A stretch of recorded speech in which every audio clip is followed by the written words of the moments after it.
আশতারা মিনাল মুমিনিনা আনফুসাহুম ওয়া আমওয়ালাহুম বিআন্না লাহুমুল জান্নাহ। রব্বুল আলামিন বলেন, নিশ্চয়ই আল্লাহ তাআলা মুমিনদের থেকে কিনে নিয়েছেন তাদের জান এবং তাদের মাল, বিনিময় হলো জান্নাত। বিনিময় কি ভাই? আল্লাহু আকবার, জোরে বলেন।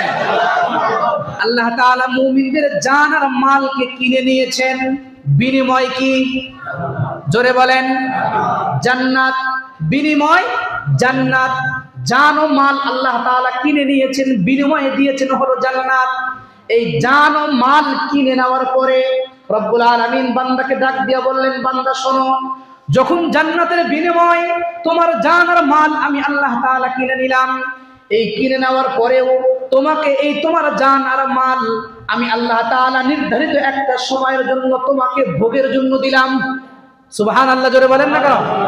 নির্ধারিত একটা সময়ের জন্য রব্বুল আলামিন আমাদের এই জান আর মাল যে কিনে নিয়েছেন, আল্লাহ তাআলা এই জান আর মাল আমাদের কি ব্যবহার করার জন্য দিয়েছেন, নির্ধারিত একটা সময়ের জন্য আল্লাহ তাআলা ব্যবহার করতে দিয়া বলেছেন। তাইলে আমাদের জান আর মাল যে আল্লাহ তাআলা জান্নাতের বিনিময়ে কিনে নিয়েছেন, এই জান আর মালের এখন কি অধিকার আমার আছে? আপনি একটা জিনিস বিক্রি করে দিলেন, কিসের বিনিময়ে? যার বিনিময়ে বিক্রি করেন, বিক্রি করার পরে কি আপনি ওইটার অধিকারী থাকেন? থাকেন না। দুনিয়ার জিনিস বিক্রি করলে ফেরত নেওয়া যায়, কিন্তু রব্বুল আলামিন এমন একটা অমূল্য জিনিস আমাদের কাছে বিনিময় হিসাবে দিয়েছেন, যেটা পৃথিবীর কোনো মুমিন হাতছাড়া করতে চাবে না। ঠিক বললাম না? ঠিক বললাম? একজন দাঁড়ায় বলেন তো, হুজুর আমার দরকার নাই, এ বুকের পাঠা কারুর আছে? এটা কারোরই নাই। তাইলে রব্বুল আলামিন আমাদের এই জান আর মাল অমূল্য একটা বিনিময়, তুচ্ছ, আমাদের এই তুচ্ছ জান আর মালকে আল্লাহ তাআলা অমূল্য একটা জিনিসের বিনিময় কিনে নিয়েছেন। কিনে নেওয়ার পরে রব্বুল আলামিন বলেন, নির্দিষ্ট একটা টাইমে তোমাকে আমি ভোগের জন্য দিলাম। এখন বুদ্ধিমানের পরিচয় হলো এটা, জান ও মাল যে আমাদেরকে ভোগের জন্য দিলেন, উনি এটা আমাদেরকে ভোগের জন্য দিলেন ওনারটা। তাইলে বুদ্ধিমানের পরিচয় হবে হলো এটা, যে আল্লাহ যেটা বলেছেন তোমাকে ভোগের জন্য দিলাম, দিনে 5 ওয়াক্ত নামাজ আদায় করবে, আমার হুকুমগুলা জীবনের বাঁকে বাঁকে বাঁকে বাঁকে মেনে মেনে চলবে। সাবধান, আমার এই ধার দেওয়া জিনিস বা আমার এই উপভোগের জন্য দেওয়া জিনিস, তোমার জান আর মাল যাতে আমার বিপক্ষে বা আমার অসমর্থিত বা আমার অনুমোদন নাই এমন জায়গায় যাতে ব্যবহার না হয়। ঠিক বললাম না? ঠিক বললাম। তাইলে বুদ্ধিমানের পরিচয় হবে হলো এটা, যে তোমার এই জান আর মাল শরীয়ত সমর্থিত রাস্তায়, শরীয়ত সমর্থিত যে রাস্তা আছে, যে জায়গা আছে, ওই জায়গাতে তুমি ব্যবহার করবে। শরীয়ত সমর্থিত জায়গাতে যদি ব্যবহার করো, তাইলে রব্বুল আলামিন বলেন, তাইলে তুমি তোমার ওই বিনিময়ে যে জান্নাত, ওই জান্নাতের আসল মেহমান তুমি হয়ে যেতে পারবে। আর যদি আমার এই ধার দেওয়া জিনিস, চূড়ান্ত বিনিময়, জান্নাতের বিনিময়ে যেটা তোমাকে দিলাম, আমার ধার দেওয়া এই জীবন আর মাল যদি তুমি 14ই ফেব্রুয়ারিতে ব্যয় করো, তাইলে আর ওই জান্নাতের অধিকারী হতে পারবে না। কি বলেন? পাবেন? পাবেন না। এটা কখনোই সম্ভব না, কারণ এটার একমাত্র মালিক হলো আল্লাহ। উনি কিনে নিয়েছেন, বিনিময় দিয়েছেন জান্নাত। এখন যদি এটা যদি 14ই ফেব্রুয়ারি যারা বিক্রি করবে বা 14ই ফেব্রুয়ারি যারা এটাকে ব্যবহার করবে, কারণ এটা তো উনি আমাদেরকে ধার দিয়েছেন, আমাদের সম্পদ দিয়েছেন ধার, একটা সময় এগুলা সব বিলীন হয়ে যাবে। অমূল্য একটা সম্পদের বিনিময় আল্লাহ তাআলা এটাকে কিনে নিয়েছেন, সেই অমূল্য সম্পদ হলো জান্নাত। সুতরাং স্পষ্ট কথা হলো এটা, যারা অমূল্য সম্পদ জান্নাতের বিনিময়ে ধার দেওয়া এই জান এবং মাল 14ই ফেব্রুয়ারিতে ব্যয় করবে, আল্লাহকে হাজির নাজির জেনে এই কথা বলা যায় তাদের ঈমানের ভিতরে ঘাটতি আছে, কোশ্চেন কালেও তারা অমূল্য বিনিময় ওই জান্নাতে যাইতে পারবে না, যদি তওবা ছাড়া মারা যায়। কি ছাড়া? তওবা ছাড়া। এটা বিজাতীয় সংস্কৃতি। এটা কি জাতীয় সংস্কৃতি? বিজাতীয় সংস্কৃতি। এটা কখনোই ইসলামী মুসলমানি কালচার হতে পারে না, এটা ইসলামী সভ্যতা হতে পারে না, এটা ইসলামী সংস্কৃতি হতে পারে না। তোমাকে যদি ভালোবাসতেই হয়, তোমাকে যদি মহব্বত করতেই হয়, ইমানদার তো মহব্বত করবে তার পিতা আর মাতাকে, ইমানদার তো মহব্বত করবে মাদারিস মাসাজিদকে, ইমানদার তো মহব্বত করবে আল্লাহ আল্লাহর রাসূলকে। অবৈধ ভালোবাসা এটা কিসের ভালোবাসা? এটা আবার কি? রসুলের বিপক্ষে কথা বলে, ইসলামের বিপক্ষে কথা হয়, মুসলমানদের সভ্য সংস্কৃতি নিয়ে তুচ্ছ তাচ্ছিল্যের দৃষ্টিতে আমার কথা বলা হয়, মুসলমানদের সংস্কৃতি নিয়ে আমার অপমান করা হয়, তখন তুমি মুসলমান, তখন তোমার মাথায় কোনো কিছু আসে না যে না এটা কেন বললো, তখন কিছু হয় না। আর বিজাতীয় সভ্য সংস্কৃতির সাজে সেজে তুমি নিজেকে মুসলিম দাবি করবা, এটা অসম্ভব, এটা হতেই পারে না। ভালোবাসা হতে হবে, সব কিছু হতে হবে কার জন্য? আল্লাহর জন্য।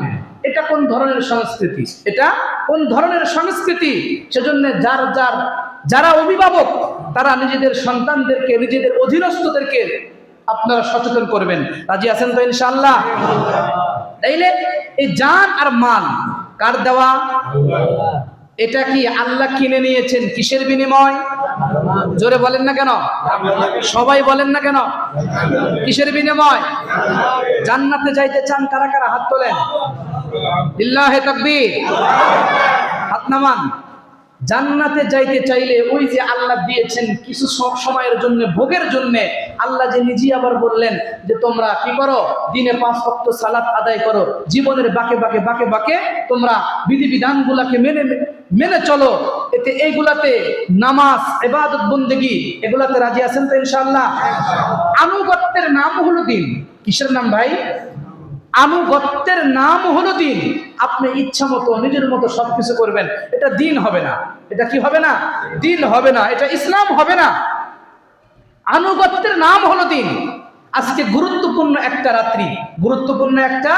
রাত্রি, এই রাত্রির ব্যাপারে, এটার ব্যাপারে কি কি আমল বা কি কি করণীয় ইনশাল্লাহ ঈশার আগ থেকে আলোচনা হবে, লম্বা আলোচনা হবে ইনশাল্লাহ, লম্বা আলোচনা হবে। কি কি করণীয় আছে, কি কি বর্জনীয় আছে। আর বিপরীত কিছু লোক আছে যারা বলে যে এটার কোনো ভিত্তি নেই, এটার কোনো ভিত্তি নাই। এক কথায় আমি বলি কি, যারা কোরআন হাদিস জানে না ওরাই বলে শবে বরাতের ভিত্তি নেই। যারা কি জানে না, কোরআন হাদিস জানে না, ওরাই বলে এটার ভিত্তি নেই। আর একটা পার্টি আছে, কি পার্টি জানেন? আহলে হাদিস পার্টি। কি পার্টি? আহলে হাদিস পার্টি। এই ব্যাপারে হাদিসের উসুল ভিত্তিক কিছু কথা ইনশাল্লাহ রাত্রে বলবো। চাইছিলাম এই টাইমেই বলার, এখনই বলার, কিন্তু আমার ইয়াগুলা, ওই হাদিসের উসুলগুলা এখন পর্যন্ত পড়া শেষ হয়নি, এখন পর্যন্ত পড়া শেষ করতে পারি না। কিছু উসুল অসমাপ্ত আছে, সংগ্রহ করতে পারি না এখনো। সেজন্য ওই উসুলগুলো সংগ্রহের জন্য একটু লেট হচ্ছে। ইনশাল্লাহ এটার উপরে বিস্তারিত আলোচনা ইনশাল্লাহ মাগরিবের পরে ঈশার আগ থেকে হবে ইনশাল্লাহ। যাই হোক, তাইলে আনুগত্যের নাম হলো দিন। কিসের নাম ভাই? আনুগত্যের নাম হলো দিন। আপনি মন গড়া কোনো কিছু করবেন, এটা হবে না, এটা হবে না। তো এমন কোনো বাপের বেটা পৃথিবীতে আজ পর্যন্ত জন্মগ্রহণ করে নাই। আমি চ্যালেঞ্জ করে বলবো, এমন কোনো বাপের বেটা পৃথিবীতে আজ পর্যন্ত জন্মগ্রহণ করে নাই যে হানাফি মাযহাব যারা ফলো করে, হানাফি মাযহাবের কোনো আমলকে জাল প্রমাণ করবে। পৃথিবীতে কোনো বাপের বেটার জন্ম এখনো হয় নাই। পারলে সামনে বসো। হানাফি মাযহাব এদের আমলকে জাল প্রমাণ করবে। এখনো পৃথিবীতে কোনো বাপের বেটা এরকম জন্ম হয় নাই। বুকে সাহস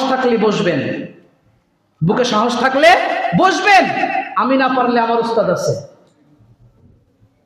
হিম্মত করেই বলছি, বুকে সাহস নিয়েই বলছি।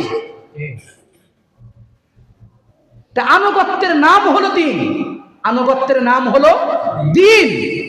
এখন আনুগত্যের নাম হলো দিন।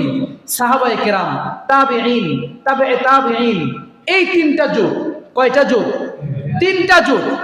এই 3টা যুগে খায়রুল কুরুন, আম্মা জান আয়েশা সিদ্দিকা বলেন, সাআলা রাজুলুন নবী সাল্লাল্লাহু আলাইহি ওয়াসাল্লাম। আম্মা জান বলেন যে এক ব্যক্তি নবীকে জিজ্ঞাসা করলেন, আইয়ুন নাস খায়রুন, কোন যুগের মানুষগুলা উত্তম, কোন যুগের মানুষ উত্তম? নবীজি বললেন আল করুনুল্লাযী আনা ফীহি, আমি যেই যুগে আছি এই যুগের মানুষগুলা উত্তম। সুবহানাল্লাহ বললেন না? এরপরে বললেন সুম্মা সানি, অর্থাৎ এর পরের যুগ তাবিঈর যুগ। এরপরে বললেন সুম্মা সালিস, অর্থাৎ তাবিঈর যুগ। সাহাবী কাদেরকে বলে? যারা নবীকে দেখেছে জীবিত অবস্থায়। কি অবস্থায়? জীবিত অবস্থায়, এদেরকে বলা হয় সাহাবী। আরো কিছু বিস্তারিত সংজ্ঞা আছে। এরপরে তাবিঈ বলা হয় যারা সাহাবীদেরকে দেখেছে, তাবিঈ বলা হয় যারা তাবিঈদেরকে দেখেছে। এই তিনটা যুগ হলো স্বর্ণ যুগ। কি যুগ? খায়রুল কুরুনি করনি সুম্মাল্লাযীনা ইয়ালুনাহুম। আল্লাহর রাসূল বলেন আমার যুগ, এই যুগের মানুষগুলা সবচাইতে উত্তম। এরপরে রাসূল বলেন এরপরে সাহাবীদের মানে পরের যুগ তাবিঈদের যুগ, এই মানুষগুলা উত্তম। এরপরে বলেন তৃতীয় যুগ তাবিঈর যুগ, এরপরে তাবিঈর যুগগুলা উত্তম। তাইলে শবে বরাত বলে যে এই রাতের ফজিলত ভিত্তিহীন। কি বলে? এই রাতের ফজিলত ভিত্তিহীন। এই রাতের ফজিলত যারা ভিত্তিহীন বলে তারা মূলত কোরআন আর হাদিস জানে না। তারা মূলত কি জানে না? কোরআন আর হাদিস জানে না। এ রাতের ফজিলত ভিত্তিহীন নয়, এ রাতের ফজিলত 10 জন সাহাবী থেকে হাদিস প্রমাণিত। কয়জন থেকে? 10 জন। যদিও এই জায়গায় একটা কথা আছে, সব হাদিসগুলার সনদ কিনা সহিহ না, সব হাদিসগুলার সনদ কিনা সহিহ না। এই কথাটা রাত্রে আসবে ইনশাআল্লাহ, বিস্তারিত আসবে। তাইলে 10 জন সাহাবীর থেকে প্রমাণিত, কমপক্ষে কয়জন? 10 জন সাহাবীর থেকে প্রমাণিত। সাহাবীর যুগে ছিল, তাবিঈর যুগে ছিল, তাবিঈর যুগে ছিল, তাবিঈর যুগ, তাবিঈর যুগ, সাহাবীর যুগ, সাহাবীর যুগ, তাবিঈর যুগ, তাবিঈর যুগ, তাবিঈর যুগে যেই আমল প্রমাণিত ছিল 1500 বছর পরে যদি তুমি এক কথাকার একজন এসে বলবা যে এই রাতের ফজিলত ভিত্তিহীন, এরা প্রমাণিত নয়, তুমি বলবা আর আমরা মেনে নেব? এত সোজা। এ রাতের ফজিলত আছে, ভিত্তিহীন নয়। খায়রুল কুরুনের ছিল এ রাতের ফজিলত, খায়রুল কুরুনে এ রাতের ইবাদত ছিল, তারা এ রাতের ইবাদত করত। প্রমাণ আছে। এ রাতের ফজিলত ভিত্তিহীন নয়, তবে কিছু বাড়াবাড়ি আছে, কিছু সারাসারি আছে। যারা বলে এ রাতের ফজিলত ভিত্তিহীন, এ রাতের ফাজাইল নাই, এটা সারাসারি। আর যারা কিছু বাড়াবাড়ি কিছু কথা বলে, এটাও বাড়াবাড়ি। এটাও কি? বাড়াবাড়ি। মা বাইনাত তাফরিদ ওয়াল ইফরাত। ইসলাম এটা বাড়াবাড়ি কেউ পছন্দ করে না, ছাড়াছাড়ি কেউ। কথা বলেন না কেন?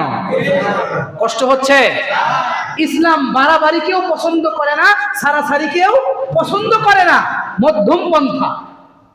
মধ্যম পন্থা। এ রাতের ফজিলত প্রমাণিত, এ রাতের ফজিলত প্রমাণিত। তবে যারা বাড়াবাড়ি করেন, অনেকেই বিভিন্ন জায়গায় দেখবেন, সেজন্য আমি অনেকে আমাকে বলছেন যে হুজুর মোবাইলে এই হুজুর এই কথা বললো, এটা এইভাবে বললো, এটা এই হুজুর এই কথা বলছে, এইভাবে নামাজ পড়তে না, এই নামাজের কথা বলছে, এত রাকাত পড়তে হবে, এই সূরা এতবার পড়তে হবে, বলে না? এগুলো অনেকেই বলেন। ভালো করে শোনেন, এ রাতের ফজিলত প্রমাণিত। যারা বলে প্রমাণিত না, এটা ছাড়াছাড়ি। যারা বলে এই রাতে এই ইবাদত এতভাবে এইভাবে করতে হবে, এটা বাড়াবাড়ি। বুঝাইতে পারছি কথা? এটা বাড়াবাড়ি। এ রাতের বিশেষ পদ্ধতিতে, ভালো করে বুঝবেন কি বলছি, কি শব্দ ব্যবহার করি আমি। এ রাতে ফজিলত প্রমাণিত। যারা বলে ফজিলত প্রমাণিত না, এটা ছাড়াছাড়ি। আর যারা বলে যে বিশেষ পদ্ধতিতে ইবাদত করতে হবে, এই সূরা এতবার পড়তে হবে, এত রাকাত নামাজ পড়তে হবে, এটা বাড়াবাড়ি। এটা বাড়াবাড়ি। তবে এ রাতের ফজিলত কি ভাই? প্রমাণিত। মনে থাকবে এটা। এখন আমল কি কি বা কিভাবে কি, ইনশাআল্লাহ এটা রাত্রে হবে। ইনশাআল্লাহ এটা রাত্রে হবে। বিশেষ কোনো পদ্ধতি, বিশেষ কোনো সূরা, বিশেষ কোনো নামাজ বা বিশেষ কোনো ইবাদত নির্ধারিত এ রাত্রের জন্য নাই। বুঝাইতে পারছি কথা? যেটা আছে সেটা আমি দলিল ভিত্তিক হাদিস দিয়ে দেব রাত্রে। এতটুকুন পর্যন্ত বুঝছেন? এ রাতের ফজিলত ভিত্তিহীন। কথা বলেন না কেন? প্রমাণিত। কি ভাই? প্রমাণিত, এ রাতের ফজিলত প্রমাণিত। যারা বলে প্রমাণিত না, ভিত্তিহীন, তারা ছাড়াছাড়ির মধ্যে আছে। যারা বলে বিশেষ পদ্ধতিতে করতে হবে, তারা বাড়াবাড়ির মধ্যে আছে। ঠিক আছে কথা? তবে এতটুকুন জানেন, ফজিলত প্রমাণিত, বিশেষ কোনো ইবাদত বিশেষ কোনো পদ্ধতিতে শরীয়তে নির্ধারিত নাই। আসসালামু আলাইকুম। ইনশাআল্লাহ বাকি কথা রাত্রে হবে। যারা সুন্নত পড়ে না, সূরা জারিয়াতের ভিতরে এই আয়াত আল্লাহ তাআলা বলেছেন, 27 নম্বর পারা 2 নম্বর পৃষ্ঠায় আল্লাহ তাআলা এই আয়াত এনেছেন। মুহতারাম হাজিরিন, তেলাওয়াতকৃত আয়াতে কারিমার অর্থ হলো, আল্লাহ তাআলা বলতেছেন, আমি জিন ও ইনসানকে সৃষ্টি করেছি। জিন ও ইনসানকে আমি আল্লাহ তাআলা বানিয়েছি, বানাইনি, তবে বানিয়েছি ইল্লা লিয়াবুদুন, আমি আল্লাহ তাআলার ইবাদত বন্দেগী করার জন্য।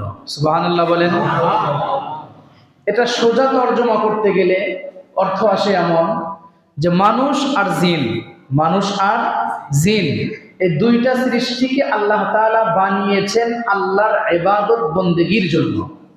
সোজা অর্থ, সোজা অর্থ। তাইলে মানুষ আর জিনকে আল্লাহ তাআলা সৃষ্টি করেছেন কাদের জন্য ভাই? আল্লাহ নিজের জন্য। এই দুইটা জাতিকে আল্লাহ তাআলা তৈরি করেছেন নিজের ইবাদত বন্দেগীর জন্য। মুহতারাম হাজিরিন, এখন আপনি প্রশ্ন করতে পারেন, হুজুর তাইলে ফেরেশতারা কি আল্লাহর ইবাদতের জন্য যথেষ্ট ছিল না? যথেষ্ট ছিল না? দেখেন, অবশ্যই ফেরেশতারা আল্লাহ পাকের ইবাদত করতেন বা করবেন, এর ভিতরে কোনো সন্দেহ নাই। কিন্তু ফেরেশতারা কিসের তৈরি? জোরে বলেন। নূরের তৈরি। ফেরেশতারা নূরের তৈরি। আল্লাহ তাদের বিশেষভাবে আল্লাহ তাআলা তৈরি করেছেন। আল্লাহ তাআলা তাদেরকে বিশেষভাবে কি করেছেন? তৈরি করেছেন। তাদের ভিতরে আল্লাহ তাআলা জন্মগতভাবে বা সৃষ্টিগতভাবে রব্বে কারীম তাদেরকে ইবাদতের জন্যই তৈরি করেছেন। কিসের জন্য? ইবাদতের জন্য। জন্মগতভাবেই তারা ইবাদত করতে বাধ্য, ইবাদত করতে বাধ্য। আল্লাহ তাদেরকে যখন যে ইচ্ছা, মানে যা ইচ্ছা আল্লাহ পাকের, যা চান, যে অর্ডার করেন, তারা সেই আল্লাহর অর্ডারটা বাস্তবায়ন করে। বিন্দু পরিমাণ এদিক সেদিক তারা করে না। বক্তব্য আমার না, আল্লাহ নিজেই বক্তব্য দিয়েছেন সূরা তাহরীমের ভিতরে, লা ইয়াসুনাল্লাহা মা আমারাহুম ওয়া ইয়াফআলুনা মা ইউমারুন। রব্বুল আলামিন বলেন, তারা এমন একটা জাতি, রব্বুল আলামিন যাই অর্ডার করেন সেগুলা পঙ্খানুপঙ্খানু বাস্তবায়ন করে। আল্লাহ পাকের অর্ডার আর আল্লাহ পাকের হুকুমকে বিন্দু পরিমাণ, চুল পরিমাণ এদিক সেদিক করে না। এরা হলো কারা? ফেরেশতা। মানুষকে আল্লাহ তাআলা তৈরি করেছেন।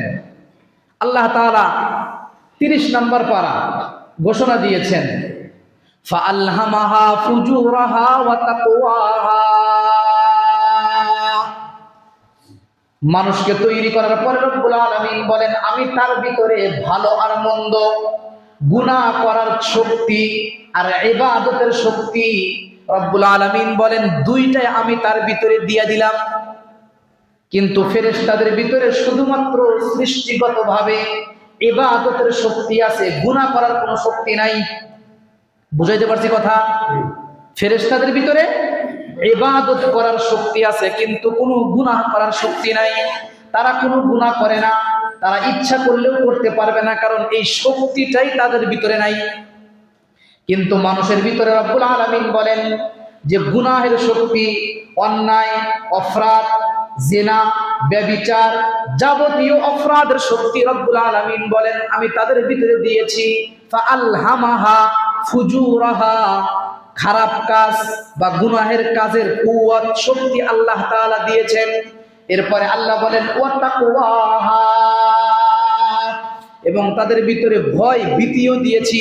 অর্থাৎ তারা যাতে না করে, গুনাহ না করার শক্তিও আমি আল্লাহ তাআলা দিয়ে দিলাম। তাইলে মানুষের ভিতরে দুইটাই শক্তি আছে। ফেরেশতাদের ভিতরে কয়টা? একটা, শুধু ইবাদত, শুধু ইবাদত, এই শক্তিটা আছে। গুনাহ করার শক্তি ফেরেশতাদের ভিতরে নাই। মুহতারাম হাজিরিন, তাইলে বলেন তো দেখি, মানুষ শ্রেষ্ঠ নাকি ফেরেশতারা শ্রেষ্ঠ? তাইলে নূরের তৈরি ফেরেশতার চাইতে, ভালো করে বুঝবেন, নূরের তৈরি ফেরেশতাদের চাইতে মাটির সৃষ্টি মানুষ শ্রেষ্ঠ কেন হলো? বা শ্রেষ্ঠ কারা? খুব গভীরভাবে বুঝতে হবে। নূরের তৈরি ফেরেশতার চাইতে মাটির সৃষ্টি মানুষ শ্রেষ্ঠ কেন, বা কারা শ্রেষ্ঠ?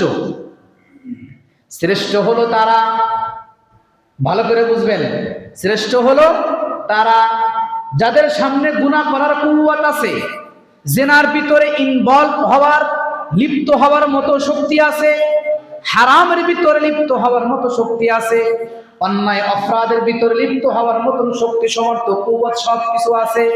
দুনিয়ার কেউ দেখবে না যদি আমি এখন এই কাজটা করি, কিন্তু ভয় হলো একটা, আল্লাহ তো দেখবে। সুতরাং এই কাজের ভিতরে ইনভলভ হওয়া যাবে না, এই কাজের ভিতরে লিপ্ত হওয়া যাবে না। এই যে ভয়, এই ভয়টার কারণে এই মানুষ ওই গুনাহের ভিতরে ইনভলভ না হয় না আল্লাহর ভয়ে। এই কারণে নূরের তৈরি ফেরেশতার চাইতে সৃষ্টির শ্রেষ্ঠ মাটির তৈরি মানুষ। সুবহানাল্লাহ কবে বলবেন? কালকে সকাল 10টায় বলেন। এত আস্তে সুবহানাল্লাহ জোরে বলেন। বুঝতে পারছেন কি কারণে শ্রেষ্ঠ? ধরেন একজন অন্ধ ব্যক্তি, কি ব্যক্তি ভাই? একজন অন্ধ ব্যক্তি, একজন অন্ধ ব্যক্তি যদি বলে, হ্যাঁ আমি সিনেমা দেখি না, অশ্লীল গান দেখি না, অশ্লীল নাচ দেখি না, আমি কোনো বেগানা নারীর দিকে তাকাই না, আমি কোনো ফিল্ম দেখি না, এটা করি না, সেটা করি না, অন্ধ ব্যক্তি যদি বলে, বলুন তো দেখি। আর একজন চক্ষুষ্মান ব্যক্তি যদি বলে, হ্যাঁ আমি আল্লাহর ভয়ে ফিল্ম দেখি না, এই বেগানা নারীর দিকে তাকাই না, জেনা ব্যভিচার করি না, সুদ ঘুষ খাই না, এই করি না, সেই করি না, বলুন তো দেখি অন্ধ ব্যক্তি এইগুলা জিনিস না দেখা এটা ওনার ক্রেডিট আর কৃতিত্ব, নাকি দৃষ্টিমান দৃশ্যমান দেখতে পারে এমন একজন ব্যক্তি আল্লাহর ভয়ে এগুলার থেকে মুক্ত থাকে, এটার কৃতিত্ব বেশি? জোরে বলেন। যার চক্ষু আছে তার কৃতিত্ব বেশি। নিষিদ্ধ জিনিসের প্রতি অন্ধ ব্যক্তি দৃষ্টি না দেওয়া, এটা তার ক্রেডিট আর কৃতিত্ব না। তার তো দেখার মতো কুওয়াতি নাই, তার তো দেখার মতো শক্তিটাই নাই। সে দেখবে কেমনে? আমার শক্তি আছে, আমি দেখি না, এজন্য এটার কৃতিত্ব আমার।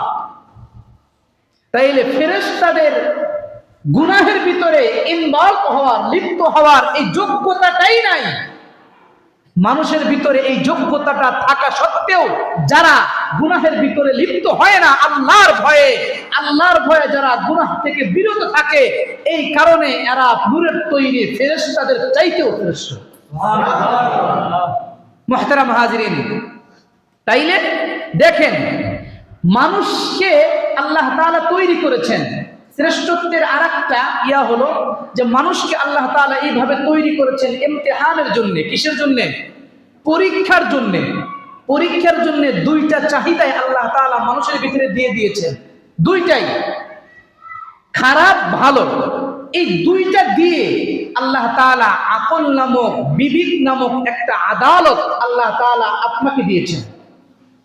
তুমি তোমার এই মিনি আদালত, কি আদালত? মিনি আদালত, শরীয়তের যে কোনো বিষয় তুমি তোমার এই মিনি আদালতে দাঁড় করাবা। যদি তোমার এই মিনি আদালত বলে যে না এটা হবে না, তাইলে আর একদম হাই আদালত, একদম সুপ্রিম পাওয়ার কোরআন বা কোরআন ও হাদিস, এই জায়গায় আসার দরকার নাই। যদি মিনি আদালতে সমর্থন না করে, মিনি আদালত যদি সমর্থন না করে, সর্বোচ্চ আদালত কোরআন সমর্থন করার কোনো কারণ আছে? এটা তো অটোমেটিক কি হয়ে যাবে? রিজেক্ট হয়ে যাবে। মিনি আদালতে তো সমর্থন নাই। সর্বোচ্চ আদালত তো এটা আসার কোনো প্রয়োজনই নেই। মানুষকে তৈরি করেছেন পরীক্ষার জন্য। কিসের জন্য ভাই? আল্লাহ তাআলা দেখবেন, আল্লাহ তাআলা দেখবেন সব কিছু থাকার পরেও যারা আমি আল্লাহর ভয়ে, কার ভয়ে? আমি আল্লাহর ভয়ে যারা বিরত থাকে, আমি আল্লাহর সামনে দণ্ডায়মান হওয়ার ভয়ে যারা বিরত থাকে, তারাই সৃষ্টির শ্রেষ্ঠ, তারাই সৃষ্টির শ্রেষ্ঠ মানুষ, তারাই নূরের তৈরি ফেরেশতার চাইতেও মাটির তৈরি হলেও তারা শ্রেষ্ঠ। ওয়ালিমান খাফা মাকামা রাব্বিহি জান্নাতান। রব্বুল আলামিন বলেন,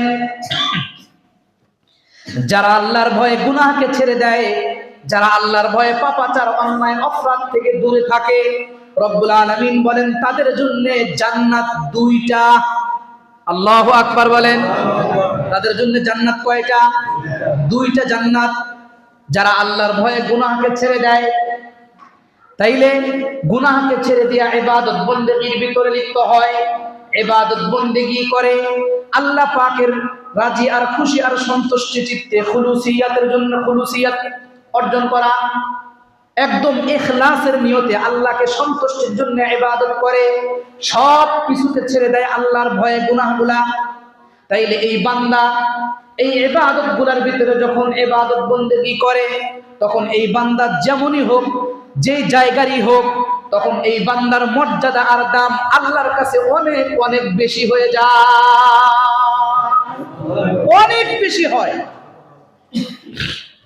ইবাদত দুই প্রকার। ইবাদত কয় প্রকার?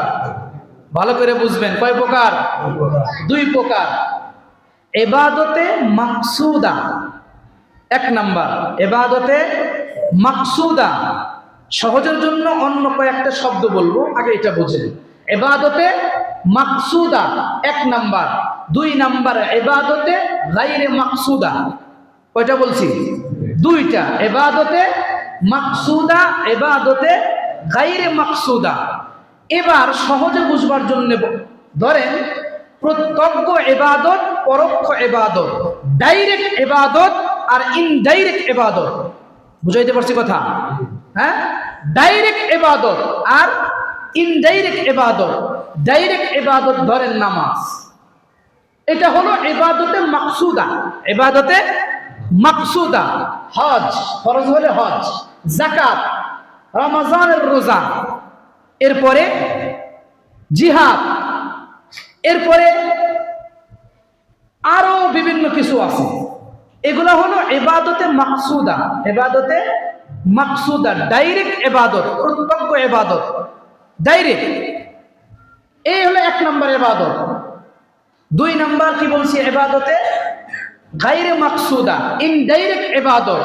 ধরেন স্বামী স্ত্রী, সন্তান, আত্মীয় স্বজন, এদের হক, এদের হক। তারপরে ব্যবসা বাণিজ্য, কাউকে কোনো কিছু দেওয়া, কারোর সাথে ভালো ব্যবহার করা, এগুলা ইবাদতে গায়রে মাকসুদা, এগুলা ইবাদতে গায়রে মাকসুদা, ইনডাইরেক্ট ইবাদত। এই জায়গাতে যদি ভালো করে বুঝবেন, এটা বের হলেই পেঁচ লাগবে। এই জায়গাতে ইনডাইরেক্ট যেগুলা, এইগুলাতে যদি আল্লাহর হুকুম, কার হুকুম? মুহাম্মদুর রাসূলুল্লাহর তরিকা মোতাবেক হয়, তাইলে এটা ইবাদত হবে। আর যদি আল্লাহর হুকুম আর নবীজির তরিকা অনুপস্থিত থাকে, অ্যাবসেন্ট থাকে, তাইলে এটা ইবাদত হবে না, এটার জাযাও পাওয়া যাবে না। বুঝাইতে পারছি সহজে? একটা উদাহরণ দেব আমি। মাদার তেরেসা, কে ভাই? মাদার তেরেসা মানব সেবায়, কি সেবায়? মানব সেবায় পৃথিবী তাকে গোল্ড মেডেল দিয়েছে। মানব সেবায়, এটা কিন্তু বড় একটা ইবাদত। কি ইবাদত? বড় ইবাদত। মানব সেবা, খেদমতে খালক, সৃষ্টির সেবা করা, এটা অনেক বড় ইবাদত। মাদার তেরেসা এই ব্যক্তি, এই নারীকে পৃথিবী গোল্ড মেডেল দিয়েছে মানব সেবার কারণে বহুবার। কিন্তু বুঝে থাকলে বলুন, এই ব্যক্তি কি জান্নাতে যাবে? না। পক্ষান্তরে বুখারী শরীফের রিওয়ায়াত আসছে, বিভিন্ন কিতাবের ভিতরে আসছে, নিষিদ্ধ পল্লীর একজন নারী, আরো খুলে বলতে হবে ভাষা, বুঝতে পারছেন? নিষিদ্ধ পল্লী, এই নিষিদ্ধ পল্লীর একজন নারী একটা কুকুরকে পানি পান করানোর কারণে তার জিন্দেগির সব কিছুকে আল্লাহ তাআলা মাফ করে দিয়া তাকে জান্নাত দিয়েছে। কারণটা কি জানেন? এখানে মূল কারণ ছিল হলো ঈমান। কি ভাই? ঈমান। মাদার তেরেসা ভালো কাজ করেছে, কিন্তু তার ঈমান ছিল না। ঈমান ছিল না, কিন্তু এই নারী একটা মানুষ, কুকুর এমন একটা প্রাণী যাকে মানুষ দেখলেও হাত দিয়ে ছুঁতে চায় না, মানে ঢিল ছুঁড়ে মারে, বা পা দিয়ে, শরীরের কোনো অঙ্গ প্রত্যঙ্গ দিয়ে কি করতে চায় না, ধরতে চায় না, ঢিল ছুঁড়ে মারে এমন একটা নিকৃষ্ট প্রাণীকেও যেই ব্যক্তিটা পানি পান করানোর কারণে তার জিন্দেগির সব কিছুকে আল্লাহ তাআলা মাফ করে দিয়েছে। তো যেটা বুঝাইতে চাইলাম সেটা হলো কি, যে এই ইবাদত গুলা গায়রে মাকসুদা, ইনডাইরেক্ট যেগুলা ইবাদত আছে, এই ইবাদত গুলা যদি আল্লাহর হুকুম আর রসুলের তরিকা পাওয়া যায়, তাইলে এটা জাযা পাবেন, বদলা পাবেন, তাইলে এটা ইবাদত হবে, তাইলে এটা কি হবে? ইবাদত হবে।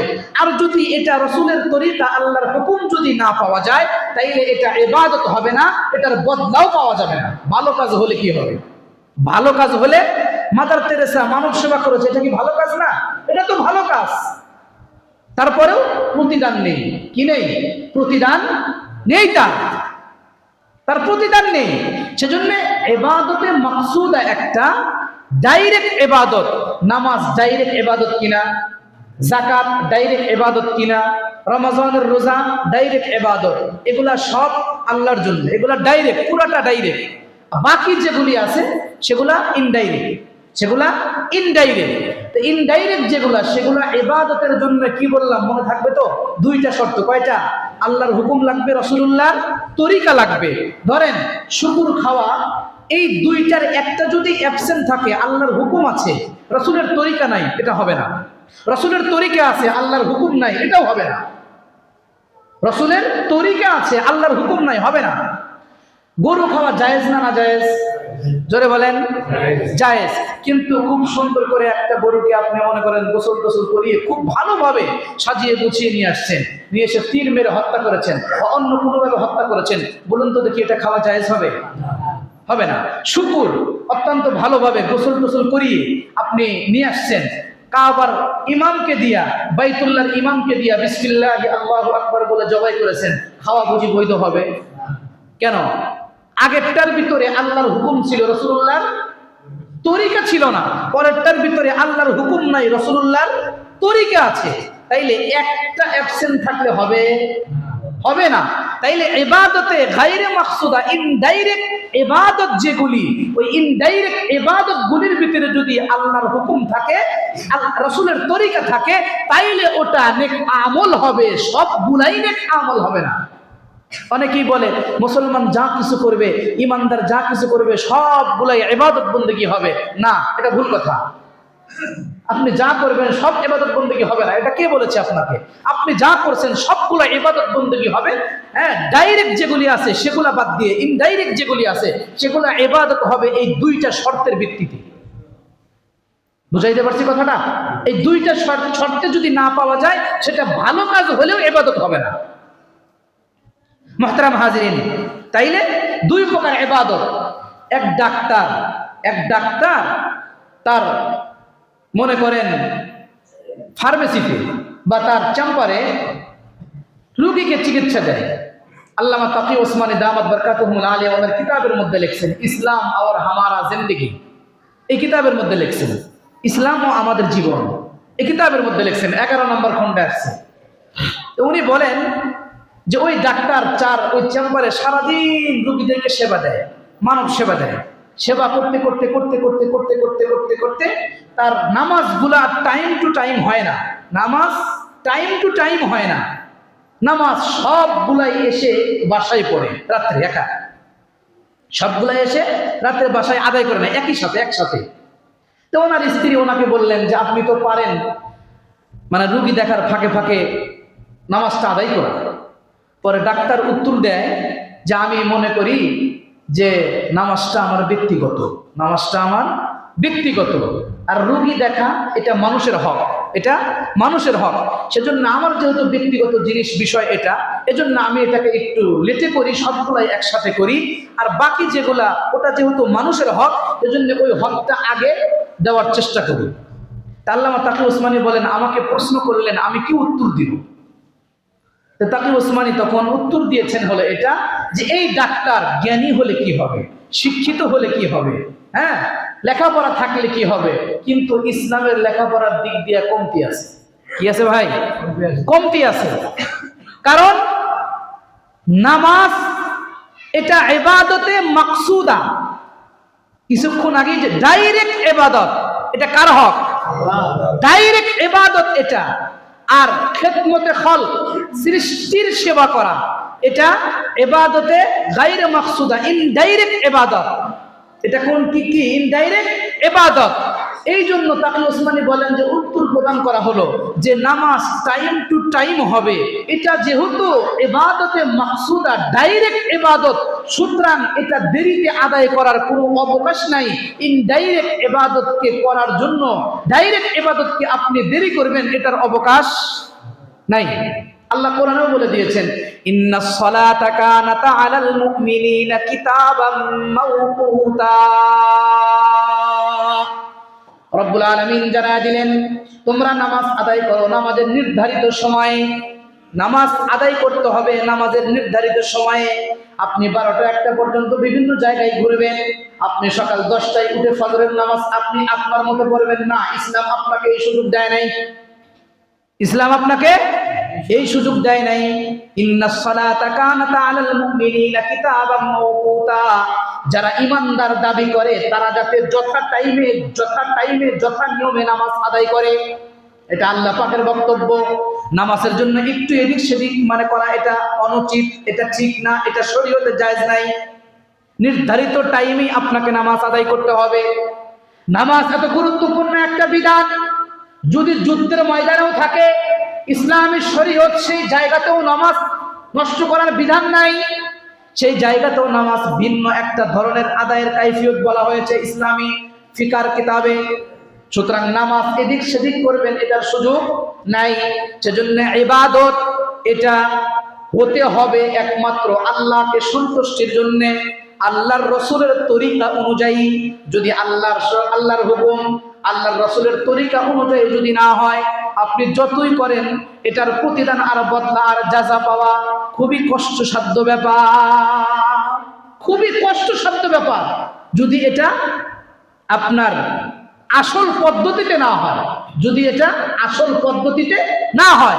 বলুন তো দেখি, রব আমাদেরকে তৈরি করেছেন, যেহেতু আমাদেরকে তৈরি করেছেন তারা ইবাদতের জন্য, যদি উনি বলতেন এই কথা, যদি উনি বলতেন এই কথা, 3 বেলা খাবার টাইম ছাড়া 24টা ঘন্টা আমার কুদরতি কদমে সিজদা লাগায় থাকো, এটা কি জুলুম হইতো? জোরে বলেন, কথা বলেন না কেন? এটা কি জুলুম হইতো আল্লাহ? যদি এই কথা বলতেন 24টা ঘন্টা তুমি আমার গোলামি করো, আমার দাসত্ব করো, আমার ইবাদত করো, এটা কি জুলুম হতো? জুলুম হতো না, এটা জুলুম হতো না। কারণ আমাকে তৈরি করেছেন উনি, আর তৈরি যে করেছেন কি কারণে, কি লক্ষ্য আর উদ্দেশ্য নিয়ে, এটা আল্লাহ ঘোষণাই তো দিয়ে দিয়েছে ইবাদতের জন্য। জুলুম কেমনে হবে? যারা ইমানদার মুমিন, যারা ইমানদার মুমিন, তাদের জান আর মাল এটা আল্লাহ তাআলা কিনে নিয়েছেন। সুবহানাল্লাহ বলেন। এটা আল্লাহ তাআলা কিনে নিয়েছেন। আল্লাহর সাথে ব্যবসা করতে রাজি আছেন তো? কে কে রাজি আছেন? হাত তোলেন। ব্যবসা করতে রাজি আছেন তো? আবার তো পিছপা হবেন না, এখন ব্যবসা করার কথা বললে পিছপা হবেন তো না? হাত নামান। সূরা তওবার ভিতরে আসছে, আল্লাহ তাআলা নিজেই ঘোষণা দিয়েছেন। অনার্থক তো তৈরি করে নাই, অনার্থক তৈরি করেছেন? অনার্থক তৈরি আল্লাহ তৈরি করে নাই। সূরা মুমিনুনের শেষের দিকে আল্লাহ বলেছেন, আফা হাসিবতুম আন্নামা খালাকনাকুম আবাসা ওয়া আন্নাকুম ইলাইনা লা তুরজাউন। রব্বুল আলামিন বলেন, তোমরা কি মনে করেছো আমি আল্লাহ তাআলা তোমাদেরকে অনার্থক অযথা তৈরি করেছি? না না, তোমাদেরকে আমি অযথা অনর্থক অহেতুক তৈরি করি নাই। রব্বুল আলামিন বলেন তোমাদেরকে আমার কাছেই ফিরে আসতে হবে, তোমাদেরকে আমি আল্লাহর কাছেই ফিরে আসতে হবে, প্রত্যাবর্তন আমার কাছেই করতে হবে। রব্বুল আলামিন আরেক জায়গায় সূরা তাওবার ভিতরে বলেন ইন্নাল্লাহা আশতারা মিনাল মুমিনিনা আনফুসাহুম ওয়া আমওয়ালাহুম বিআন্না লাহুমুল জান্নাহ। রব্বুল আলামিন বলেন নিশ্চয়ই আল্লাহ তাআলা মুমিনদের থেকে কিনে নিয়েছেন তাদের জান এবং তাদের মাল, বিনিময় হলো জান্নাত। বিনিময় কি ভাই? আল্লাহু আকবার, জোরে বলেন। আল্লাহ তাআলা মুমিনদের জান আর মালকে কিনে নিয়েছেন, বিনিময় কি? জোরে বলেন। জান্নাত, বিনিময় জান্নাত। জান ও মাল আল্লাহ তাআলা কিনে নিয়েছেন, বিনিময়ে দিয়েছেন হলো জান্নাত। এই জান ও মাল কিনে নেওয়ার পরে রব্বুল আলামিন বান্দাকে ডাক দিয়ে বললেন, বান্দা শোনো, যখন জান্নাতের বিনিময়ে তোমার জান আর মাল আমি আল্লাহ তাআলা কিনে নিলাম,